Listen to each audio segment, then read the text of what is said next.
Alright, today we're going to start up here on your tongue jack. So you've got two switches here. You've got a light switch for on and off so you can hook up and disconnect in the dark. You got your tongue jack button here, which down is going to raise the front of the unit up. Up is going to raise the front of the unit down. You're going to use those for hooking up and disconnecting and also making sure that your unit is level as well.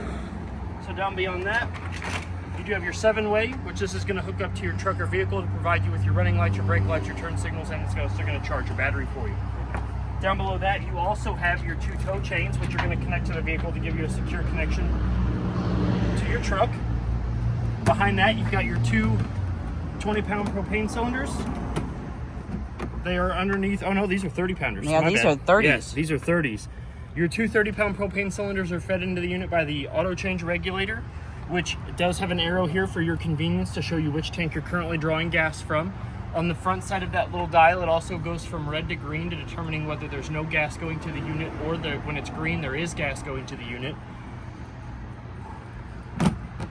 It does have a propane cover on it, so if you do remove this and you do put it back on, you do want to make sure that the 2 locking bolts are as close to the unit as possible, and that keeps the wind from getting up underneath this lid and lifting it off when you're driving down the road. Behind that, you do have your 12-volt marine and RV battery kept in a battery box to keep the elements out from corroding your terminals. We're going to come over here to the side, and you've got some important sticker information over here. You've got your manufacturing sticker. It's going to give you all the important information like your VIN number, who made it, when it was created, the total gross weight, the tire size, and the wheel size, as well as those are both here as well with the PSI and the tire size. And then we're going to move back here to your side compartment. So if we open this up here, you notice that you do have a pass-through compartment that also goes to a compartment on the door side of the unit. They do lock open with these little latches, so you just pull the latch open and your door can rest open there for you. We're going to move on here towards the back. So your 2 tires here, the lugs have been torqued to 100 foot-pounds as per the sticker on the side of the unit, as well as the PSI has been checked, and they're sitting at 65 like they should be on the side of the tire, on the tire unloading information.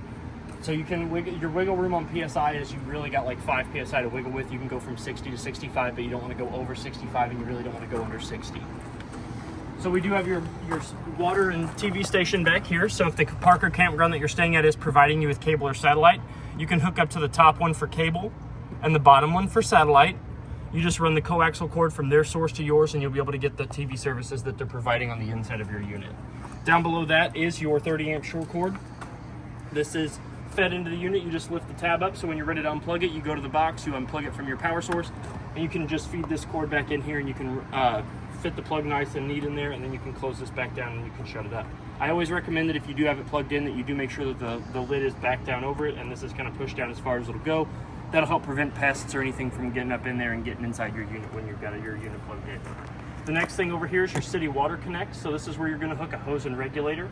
And I always recommend a regulator on the end of your hose because you never know what sort of PSI the hose source is coming from. But the regulators keep it between 40 and 50, and then that way you don't ever run the risk of your lines disconnecting, because anything over 50 PSI and you do run the risk of your lines becoming disconnected, okay? So then down below here, you've got your sewer connection. So you're going to remove this cap here. You're going to hook your sewer hose onto this end. The other end's going to go to the proper dump station. And you've got your black tank valve here and your gray tank valve. So your black tank is going to be your toilet, and the gray tank is going to be your kitchen sink, your bathroom sink, and your bathroom shower. So they all share one holding tank, and you've got your toilet. The order of operation to drain them is going to be pull the black first. That's going to let all the bio waste come out and go into the proper dump station. And then you're going to pull the gray valve, and that's going to kind of help clean out your lines and your sewer hose of all that bio waste, so that way your hose isn't stinky anymore, okay? You may still need to wash it out, but it's going to help rinse all that yucky stuff out there for the most part. So now we're going to come over to the back of the unit. So your spare tire has been checked. The PSI in it is also setting at 65 PSI, and the 2 lugs that are holding it onto the farrier do not have to be torqued to the 100 foot-pounds. They just need to be wrenched tight to keep the tire from not falling off, okay? You do have a license plate bracket here that is lighted, so that way your license plate can be seen in the nighttime. We're going to start over here. So now we've got our rear storage compartment door. Underneath that, you do have a switch here for your rear stabilizer jack. Now, these stabilizer jacks are motorized, but they also have a manual crank handle inside the front door side compartment in case the motor does not raise and lower your stabilizer jacks. On the off door side of the unit, there is a 3/4 inch socket that you can stick that onto, and you can raise and lower those stabilizer jacks manually if for whatever reason the motor that this button's attached to does not raise and lower them. So you can see that it does say extend. That's going to drop the jacks down.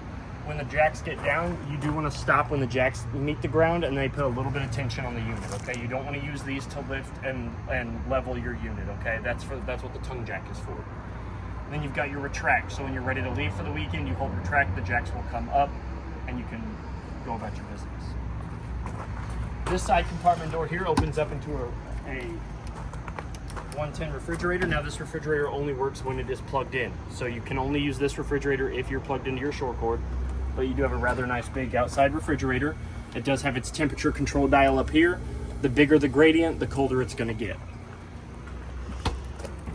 The door does cinch with a lock and clasp here on the wall. So that way if you're getting in and out of your refrigerator, you don't have to worry about holding the door open. Your tires on this side have been torqued and checked as well. The PSI is sitting at about 65, and the lugs have been torqued to about 100 foot-pounds, okay? So your 2 low water drain points are actually right up in here. So you have a hot and cold line. These are the 2 lowest points in the water lines of your unit. These are used for winterizing and dewinterizing. Once you've run all the antifreeze through your unit, you can open these lines up here, and then that will give your antifreeze and any excess water in your lines a place to go instead of freezing up in your lines, okay? This compartment here is going to be how you get to the back side of your refrigerator. So if you ever need to get to the back side for any reason, you take this panel off here, and you'll be able to get to the components of your refrigerator. Down below that is your fresh tank fill station. So if you remove this cap, that's where you're going to stick your hose and regulator into, and it does not thread or anything like that. So you just set it in there. It is gravity fed. So you just turn the water on and it'll automatically start to fill your fresh tank. Speaking of fresh tank, let's see if we can see them. Yeah, they're behind the front tire here on the door side. That valve there and that other tube there, those are your fresh tank drains. So the tube without a valve on the end of it is what we refer to as a breather tube. So not only does that allow back pressure, the air to escape the tank, but water will also come out of that once the tank gets full. Now you really don't want to use that as an indicator to let you know that your fresh tank is full. You do want to keep an eye on the level at the monitor panel, but if you do see water coming out of that second tube with no valve on it, you know that your fresh tank is full. The valve on the left of that with the valve, that is your fresh tank drain. So whenever you're ready to leave, you turn that, that'll drain your fresh tank. You really don't want to drive down the road with a full fresh tank for the fear of that falling out from underneath your unit and then being stuck on the middle of the road somewhere, okay? So you do have a outside GFCI protected 110 outlet, as well as your furnace vents over here. So you do have your intake and exhaust. Air's going to go in here, hot air is going to come out of here. This does get hot enough to curl the hair on your arms and burn your skin, so I recommend that if you're using your furnace that you do tell people to avoid this plate at all costs. And another good investment for these is mud dauber screens. They're 2 little dome vents that go over each one of those, and they keep the mud daubers from going in there and building nests and living their lives out in there. It's a $20 part up in the store. It's like $155 for us to go in there and fish them out, and that's an hour. So it's worth its weight, I promise you. Your hot water compartment here is cinched with a Phillips screw. So let me get my screw gun and I'll take that out and I'll show you what's going on in your hot water heater.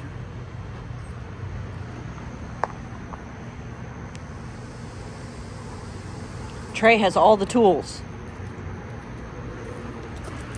So we're going to go ahead and remove this.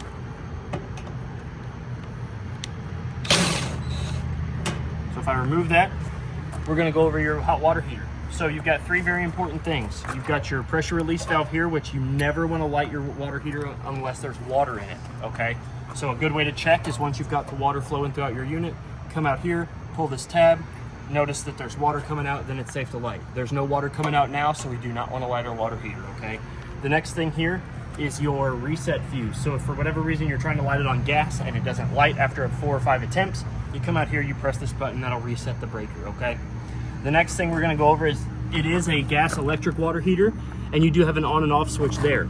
That switch there will turn your water heater on electric. That black oval there, that is a heating element that will turn on. That is where your water heater will get its heat from when it's on electric, okay?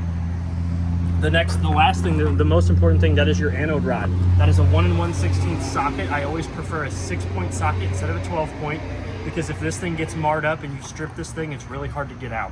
So I always recommend a 6-point, 1 1/16 socket for that. But what that is it's a rod that runs the length of your water heater, and it eats up all the impurities in the water before they have a chance to do all the damage to the inside of your lining of your tank. Okay, so that gets eat up first. You can get that replaced. It's pretty simple. We're gonna go ahead and stick this back on.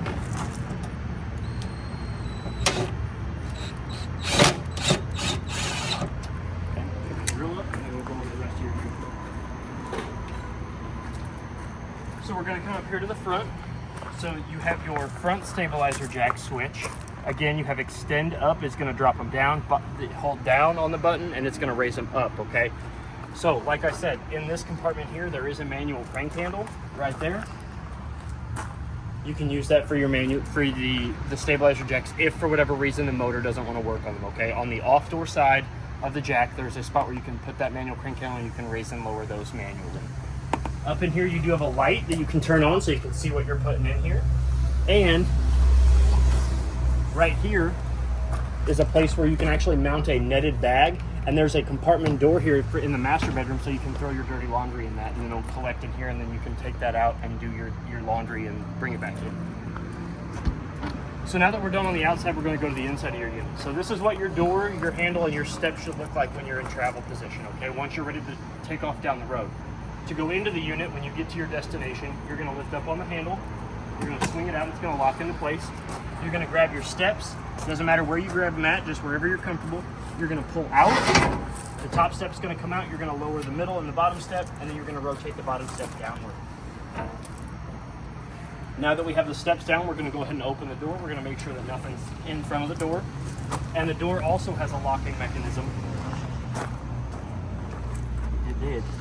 But you can get that rod replaced and you can swing the door open, the door will stay open for you. So we're going to go ahead and step on up into the unit. One of the first things I always do is point out that there is a fire extinguisher down there by the door in case of an emergency, inside or outside. Now we're going to go over our control panel. So up here you have 4 buttons. You have your battery button, which is going to read off of the bottom table, which is L, F, G, and C. So if we press that, it's going to show all 4 lights are lit, so it is a charged battery. Now, it's going to show all 4 lights as long as it is plugged into the short cord, okay? So if you do want an accurate battery reading, you do need to unplug it from the short cord to get an accurate battery reading here at the monitor panel. Your fresh tank and your black tank and your gray tank are going to read off of the tanks table, which is empty, 1/3, 2/3 full. So if we press fresh, it's going to show empty, black is going to show empty, and gray is going to show empty. So your fresh tank is going to be the water that's going to be drawn up through the water pump, through the lines of your unit. That's going to be your drinking water and what's going to come out of all of your water fixtures, okay? The black tank is going to be your toilet. That's going to be where all the yucky bio waste goes, okay? And then your gray tank is going to be your kitchen sink, what drains from your kitchen sink, what drains from your bathroom sink, and what drains from your shower. That's all going to go to its own tank, okay? Down below that, you do have 4 buttons here. So you've got your water pump button. So if there was any water in the fresh tank, we can turn this button on. It will illuminate, and it will immediately start siphoning from the fresh tank through the water pump, through the lines of your unit. The next one over is your water heater. This is the water heater on gas. So the electric is out in the compartment, and to light it on gas, it's this switch right here. So we flip this on, it would illuminate. After about 30 seconds, the DSI fault light will come on. It'll turn off, and then it'll attempt to light. So if you're actually standing out by your water heater when you turn this switch on, you'll hear it click 3 to 4 times, and then you'll hear the pilot light attempt to light. If it doesn't, the DSI fault light will come back on, and it will attempt to do that every 30 seconds to a minute, 5 times before it needs to be reset at the breaker, which is that rubber button that's out there in the water heater compartment. The next switch here is your interior lights, which are going to turn on the 2 that are above our heads here. There's one in the hall, there's one here by the entryway, and then there's one over there in front of the couch, okay? All the rest of your lights in the unit are manual push buttons. They're all the same style lights, but these are the only 2 that are connected to that light switch. But there is a push button light that has an I for ignition and an O for off. It's the easiest way I can get people to explain that. And then the next button over is your awning lights button. So your awning lights button will turn on a strip of LEDs that run the length of your awning tube. Okay? The next switch down is your slide switch. That's going to control the slide that's got your dinette booth and your couch on it. So that's going to bring that slide in and out. The switch for your secondary slide, which is back in the bunkhouse, that has got its own separate slide switch back there in the room itself, and I'll show you that when we get to it. This button here, so this would be for your awning, but you actually have a remote in your owner's tote here. that the previous owners had put in. And that remote will help you operate your awnings, your slides, your lights, your stabilizer jacks, all from that one remote. You can use that remote to lower your stabilizers, to pop out your slides, to bring out your awning, all that good stuff. And it's all in here, as well as the remote for the RGB awning lights that they have in this as well. So you do have two remotes. You have the remote to control all of your accessories, and then you have the remote to control the color of the lights and all that good stuff, okay? So now that we're done with that, we're going to move down to the bottom. You do have a GFCI protected 110 outlet, as well as one over here. So if you do need to plug up multiple appliances, you do have plenty of space to do that. Your kitchen window here is just your standard. I'm bad at these. I think it goes to the left. I think. Just know they go down. Just know they go down. Either way, those are your standard mini blinds, just like in your house or apartment or wherever else you're living in, just like those. You do have your pivot rod here, so you can adjust the pivot and the pitch of your mini blinds. And your window opens by pulling on this rectangle and sliding them that way. Now, it is always recommended with these style mini blinds that when you're in travel, they're either all the way up like they are, or if they're all the way down, they're locked into these two little brackets here. There are holes on either side of the bottom arm there that you can lock into this right here, and you can either keep them all the way up or all the way down. But it is recommended that you have them secured either up or down when you're in travel, okay? So you have a nice big dual basin sink here. One basin's much larger than the other one, so this one's used for like your dishes. This one you can use for like dry and rinse and washing your vegetables and stuff like that. You've got hot on the left and cold on the right, and your faucet does swivel back and forth. Each side does come with a kitchen stopper, just like the ones at home. You've got plenty of above head cabinetry space for your appliances, your spices, all of your paper plates, your regular plates, your silverware, all that good stuff. You've got a swivel out cabinet. Oh, that's pretty cool. Spice cabinet. It does have a travel lock, so again, if you are going to be using this, you do need to make sure that this is locked and ready to go into travel mode. Underneath the sink, you have plenty of storage, and you also have access to your water heater. So there's your water heater access right there. When you're ready to winterize it, if you're not going to bring it here to have it winterized, you'll need to know exactly where that's at, and those three black valves there. The two valves especially coming out of the water heater are for your inlet and your outlet. Okay, so you'll need to turn those off. You have three pull-out drawers here, one for utensils, and then a shallow drawer, and then another shallow drawer there.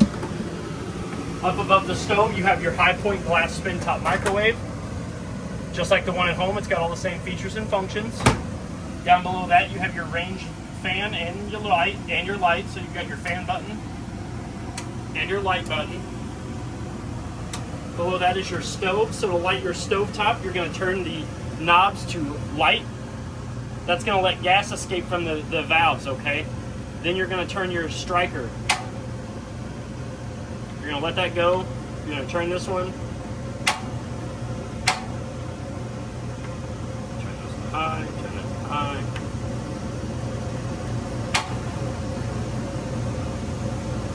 Okay, that's how you light your stove. Now to light your oven, you're going to always make sure that you open your door first. You're going to look down here, and I don't have a stick lighter on me, but in order to light your oven, you're going to push in on the knob. You're going to turn to pilot light. That's going to let gas escape out of that pilot light. Next you're going to do is you're going to take your stick lighter, and I always recommend a kitchen stick lighter. You're going to go down there to that little coupler where the gas is going to come out, and you're going to attempt to light your stove with that. You're going to see a little purple flame come out of the end of your pilot light. You're going to let that sit with the button pushed in on pilot for about 10 to 15 seconds. Let that thermocouple get nice, good, and hot, and then you can adjust the temperature accordingly once the pilot light stays on, okay? And I always recommend that once you're done using your oven, you turn it off, let some of that, turn it off, and then leave your door open for just a little bit to let some of that excess heat and fumes come out, okay? If not, it's going to get real hot. So next we're going to go over your refrigerator. So you do have a gas and automatic refrigerator. So you turn it on with this button here. It's on auto, so when it's in auto, it'll automatically detect whether it is plugged in or it's not. If it's plugged in, it'll run off electricity. If it's not, it'll run off your propane. So always make sure that it's in auto, because if it's just in gas, if it's off, it's always going to use your propane. So we're going to go ahead and turn that back to auto. We're going to leave it on auto because it is plugged in, so it's not going to use any of your propane. So we're gonna go ahead and open up the freezer. You got a nice big freezer. You got your can storage here, so you can grab your juice cans out of your freezer if you want. And then down here is your refrigerator. And it does have a thermometer over there on the side, and the higher up that goes on that metal fin, the colder it's gonna get. Down below that is your furnace. So down below the stove is your furnace. So that's the back side of where your heat's gonna come out of. Down there in the corner, you do have your carbon monoxide and LP detector. So they say recommend to test those every 90 days. I tell people every time you're going to be in the unit, once a week. Test it once a week to make sure you've got no loose gas coming in somewhere, no loose carbon monoxide. Especially if you're going to be staying in this thing for a long period of time, check it every week. Okay? As well as the smoke detector above our heads here. Check that every week. Make sure that the batteries aren't dead. Those things could save your life.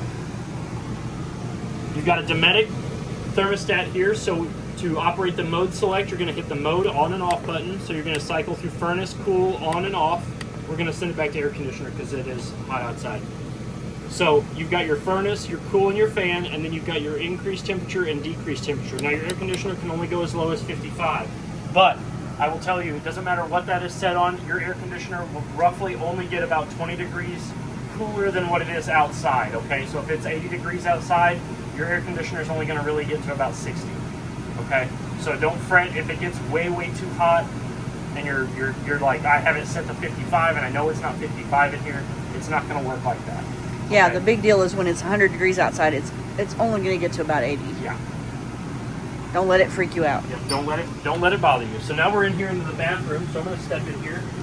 We're going to show you the light switch in here. You do have a fan up here, so in case things get a little hairy, you can open this up. Turn this on, and you can suck all that nasty fumes out, okay? We're going to close that back up. It's clockwise to open it, counterclockwise to close it.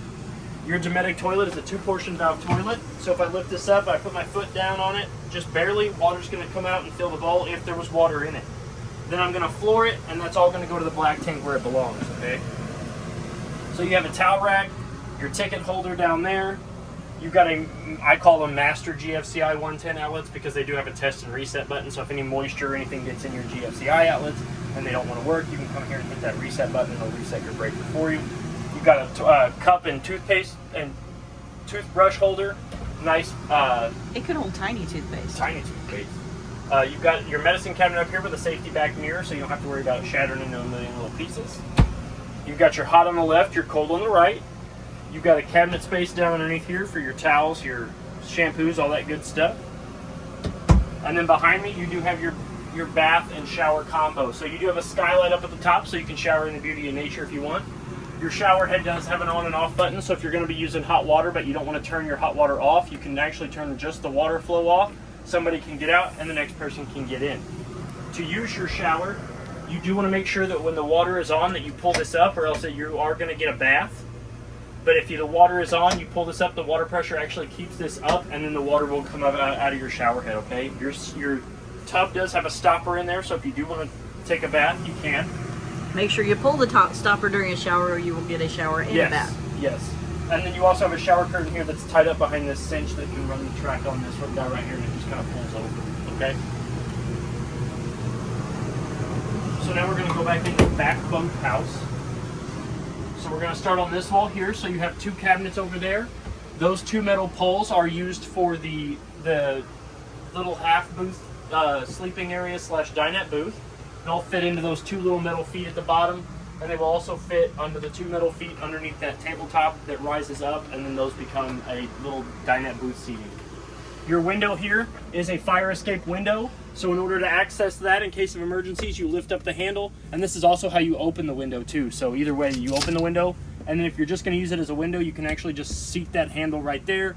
Your window stays open. In case of an emergency and you do need to evacuate out of the unit out of that window, you push that whole red handle outward, and you grab a hold of your screen and you pull that out, and then you can get out feet first.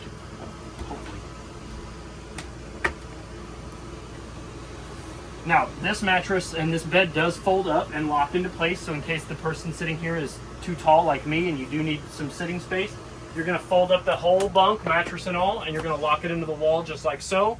And now the people sitting here can have access to, not bumping their heads.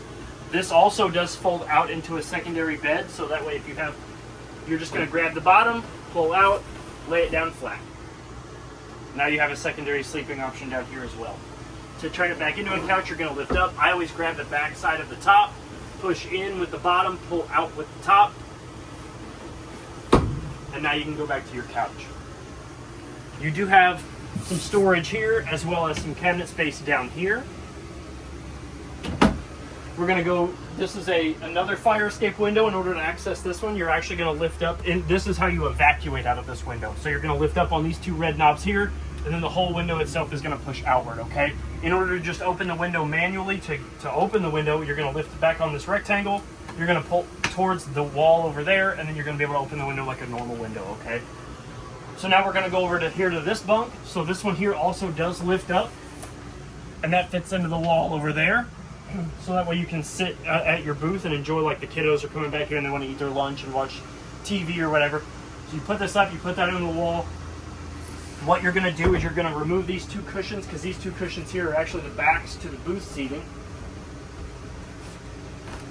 You'll lift this tabletop off the bump stops, and as you can see, you put those two metal poles that are up there in here, and then that'll create a little half booth seating, so that way the kiddos can come back here and enjoy their lunch, okay? This also is a fire escape window, and it works just the same way, okay? You're going to lift that red handle out and stick it through the hole, and then you can go out feet first if necessary. This bunk does have a light on the top of it, and so does, there's also a light up here, so that way everybody can kind of see what they're doing back here. Over here on the entertainment center, you do have a cabinet up here at the top, so you can store their movies, their games, whatever they're going to be hanging out and doing. You've got a TV backer here, so this wall is strong enough to support a TV mount, as well as a 110 outlet and the coaxial.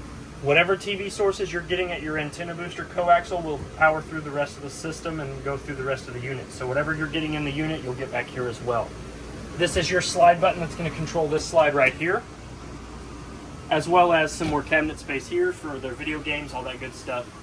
And then down below that is the fuse panel and breaker box for the whole unit. So if I open this up, you've got your fuse over on the right and your breakers on the left. They're all labeled. The one you're going to be probably most commonly using is the GFI, which is this 15 amp guy right here.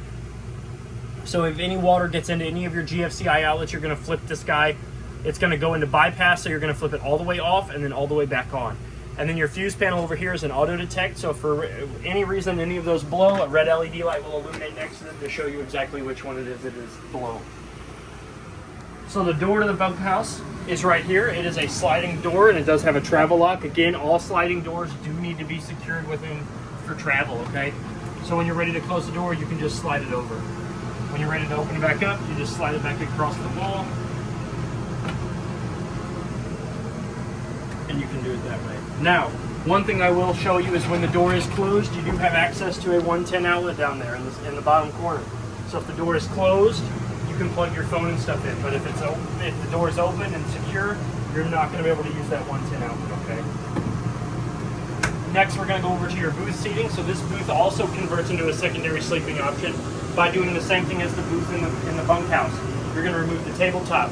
You're going to pull off those two legs. You're going to lay this tabletop flat down on the bump stops, and you're going to rearrange these cushions however you want to, because there's a lot of them, however you want to be the most comfortable in your sleeping position, okay? So you're going to usually leave those two alone, pull this one out, and then use some of the back ones to fill in the gaps somewhere, okay? You also have storage underneath the bottom of this one. Oh, come on. A deep drawer. A lot of storage. Put a lot of snacks in there. You can put a lot of snacks in there. Up here in the front on your couch slide, you do have 3 above head storage compartments. That's one single compartment of 3 individual doors. So you can fit a lot of throw pillows up there if you want. Trey loves throw pillows. You've got another light over here. Oh, you do have a light above the booth that is powered by a little black switch on the front of the light sconce. That window, you gotta go over the windows. Not bad. So the shades here do lift up. This window does not open, as you can see. Now, in whatever reason, if these shades become loose or too tight for whatever reason, you can actually manipulate these bobbins here that are screwed to the wall. You can loosen those up and rotate those and kind of wind that string up to provide less, or you can unwind them to provide less, wind them up to provide more tension. And the more tension that is on the strings on these shades, the harder they are going to be to raise and lower. So there's always a sweet spot. This window here does open with the same sort of rectangle. You pull that towards yourself and you can open that window up. Now we can move on to the window over here, which is a secondary fire escape window. So you lift this up, and it's the same as the ones in the bunkhouse. You lift the arm out, you push that out, you can go out feet first preferably. Your couch also folds into a bed, just like the couch in the bunkhouse. You can grab the top, you pull it out, it folds out into a bed, and then you can push it back. You can grab a hold of the bottom, grab a hold of the top, push and pull, and rotate that back into a sitting couch, okay? It has a drawer. It does have a drawer over there. That's amazing. More throw pillows, Trey. More throw pillows. This window here is the same as the other side. It goes up, but it does not open. Okay? Typically the ones on the sides of the slides don't open. Next, last but not least, we're gonna come into the master bedroom. So each window on the side of the master bedroom is a fire escape window, and they do have the standard mini blinds in them, just like the ones in the kitchen. So you pull that knob, or you can let that lever go out. And it would go out, but it got washed, so when they're wet, they like to seal back up, but they do open. I was using my non-dominant hand, so. But you just lift up, push out, and you can open those windows up. Now these also have a little red rectangle that you can grab a hold of in case you need to evacuate, so that you can grab the screen and pull those out. Each one has their pivot rod, and then this one here, same way. I'll get this one open. Oh, will you?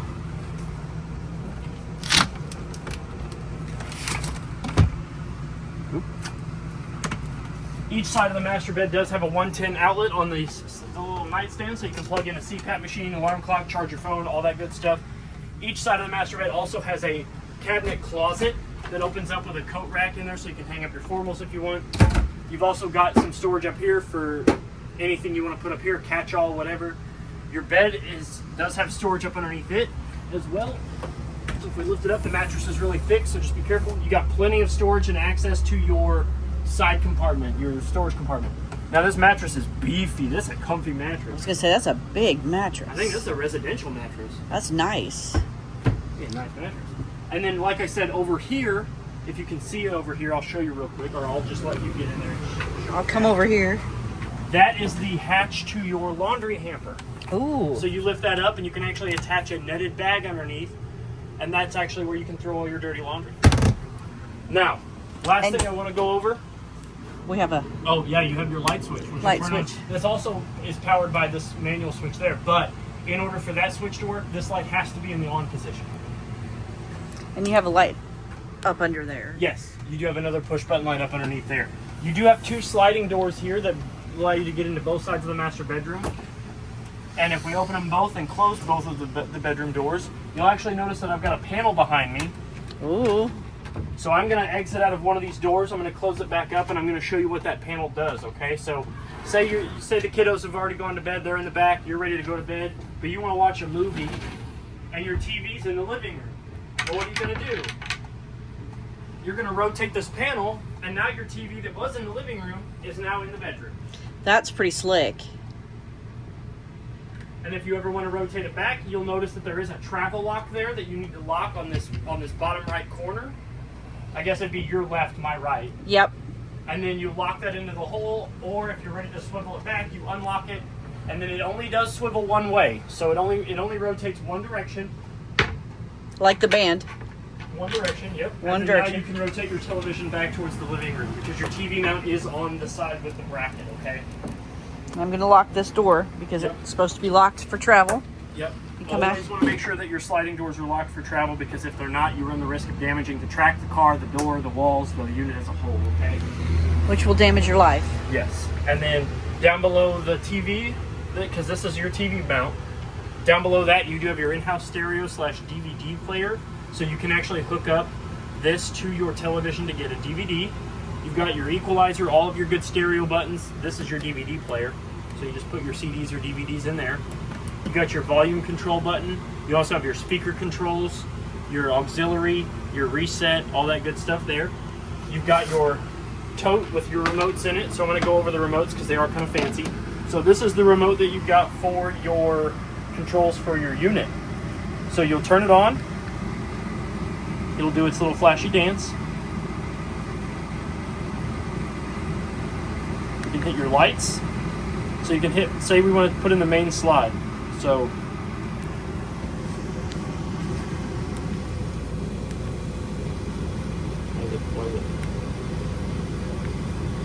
It's having a moment.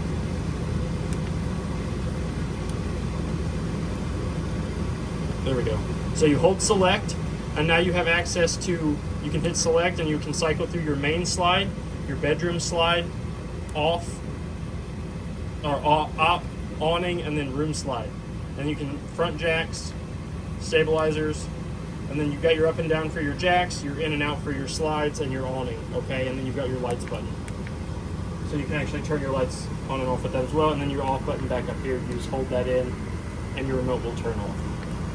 The next remote, cool. yeah, it is really neat. The next remote you have is for your awning lights, so you do have access to like change all the colors on your awning lights, as well as all the other owner's manual and stuff for your DVD player, the remote for your stereo / DVD player, some hardware, all that good stuff is tucked away inside this tote from the previous owners, okay? I'm gonna go ahead and set this over to the side so we can go over your TV hookups, okay? So your TV hookups are down here. You do have, this one isn't probably used anymore, honestly. Like I'm gonna be real with you. It's probably not used anymore. But this here is for your auxiliary satellite and cable, and then your television. So up here is for if where you're staying is providing you with cable or satellite, you're gonna hook your coaxial to that, and you're gonna leave this light off. It's that little black dot, that's a light. If you want to get your antenna channels, you're gonna hook your coaxial to this, and then you're gonna hit this button here, which is gonna turn that LED light on, okay? Actually, I know what these are for. I'm a dummy. These are for the DVD player. These are where you hook your red, green, and red, yellow, and white cords hook up, and then they run to this, which allows you to watch your DVDs, okay? So that's what that is for. Don't come after me. And then of course you have this lovely storage down here. Lovely storage down there, and then you have some cubby storage up underneath of it. I would put more throw pillows because Trey loves throw pillows. Last two things I'm going to go over with you guys is your air conditioner. So the cleaner the filter in your air conditioner, the better it's going to blow, okay? So you can actually remove this grate down, take that filter out, run it under some water, squeeze it out, shake it off, let it dry, put it back up there. The cleaner that is, the colder it will work and the better your air conditioner will work. Last but not least is your antenna. So in order to get your antenna up, you're going to take this handle here and you're going to rotate it. You're going to rotate it. That's going to bring your antenna up. Now, if you forget, it tells you up and down. Yep. So clockwise is up, counterclockwise is down, and if you do run your antenna up and it does get like spotty reception, you can actually grab a hold of this, pull it down, and rotate that. And what that does is once the antenna is all the way up, that actually rotates the whole antenna itself, so that way you can pick up better TV reception, okay? If you have any other questions, please feel free to reach out to me here at Parkland RV. My name is Trey. Happy camping and club. Thank you.